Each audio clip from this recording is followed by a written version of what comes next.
Hi, hello everyone. Ayan, dito nga tayo sa Rapids, guys. Ayan, pinapakita ko sa inyo ang venue. Ayan, kasi dito ay napakaganda actually. Ayan. Magagandahan ako kasi mahilig ako sa nature, guys. Ayan, so nang dahil sa pagka-amaze ko, ayan, so pinapakita ko din sa inyo para malaman din natin ninyo, of course, na dito sa Quirino ay marami, I should say, napakarami ang mga magagandang mga tanawin na pwede nating bisitahin. Ayan, actually, itong Governor's Rapids Nature Park ay na ano na to guys na feature na ito ni Drew. Ayan, Drew Arellano. Marami na mga vloggers, mga artista, ayan na naka-feature dito, marami na actually. Ayan, so dito nga guys, pinapakita ko na kakain muna tayo bago tayo lulusong, bago tayo mag-trekking, ay kakain muna tayo guys. Ayan, tapos tong video kasi masyadong napakahaba. Kaya part by part yung gagawin natin guys. Ayan, so yung una na video na in-upload ko guys is part 1. So yun yung pagbiyahe.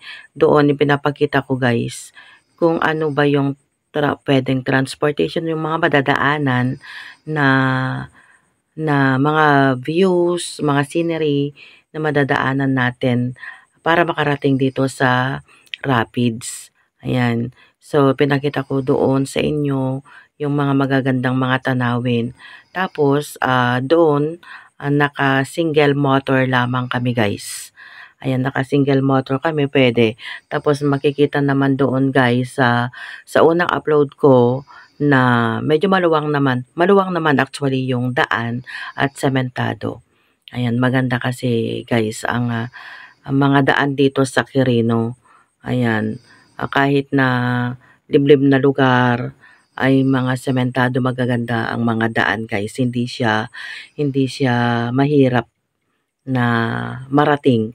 Ayan. So dito nga guys ay pinapakita ko sa inyo yung konting baon namin. Ayan, kasi nga abrupt. Ayan, actually nagplano lang kami ngayon sana agad-agad. Ayan, na sinabi na sige punta tayo. Ayan, so yan may baon kami guys na hotdog. Ayan, meron din tayong pakbet. Actually, yung pakbet na yan ay maraming klaseng gulay. Ayan, may ampalaya, ayan, merong talong, may sili, ayan, may okra.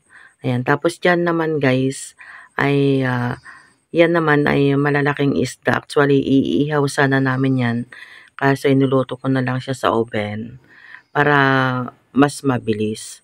Tapos, hindi rin nawawala ang kanin, of course. Ayan. Tapos, kapag ganyan na may picnic, hindi rin nawawala ang Coke. Ayan, hindi rin nawawala ang konting pampainit sa katawan. Konti lang, ayan. Tapos, ayan, meron tayong red wine. Actually, may luplop PH yan, yung mga herbal ba na gamot para sa mga tawag doon, para sa mga buto ganyan. Yan, so yan, kasama ko ang asawa ko, ang aking kapatid at saka ang aming kaibigan. Diyan hinihintay namin muna ang aking anak na lalaki at saka babae. Kasi nagpunta sila ng Mandela, malapit lang ang Mandela dito guys, para magpa-check up. Ayan, so dito, hihintayin natin sila muna. Kakain muna tayo bago tayo mag-trekking. Ayan guys, thank you for watching. Dito muna, hanggang dito muna. Until sa next video po natin ulit, ipapakita ko yung preparation para sa trekking. Ayan, thank you for watching guys.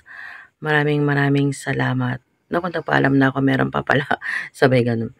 Doon sa next video guys, ay doon magsusuot na tayo ng mga syempre ng life guard. Tapos meron na rin tayong mga kumbaga ipapakita ko na sa inyo yung portion, yung pagtawid namin papunta sa cave. Ayan. Yun kasi yung first na trekking natin guys. Yung magke-cave tayo. Ayan. Thank you guys again. Maraming salamat.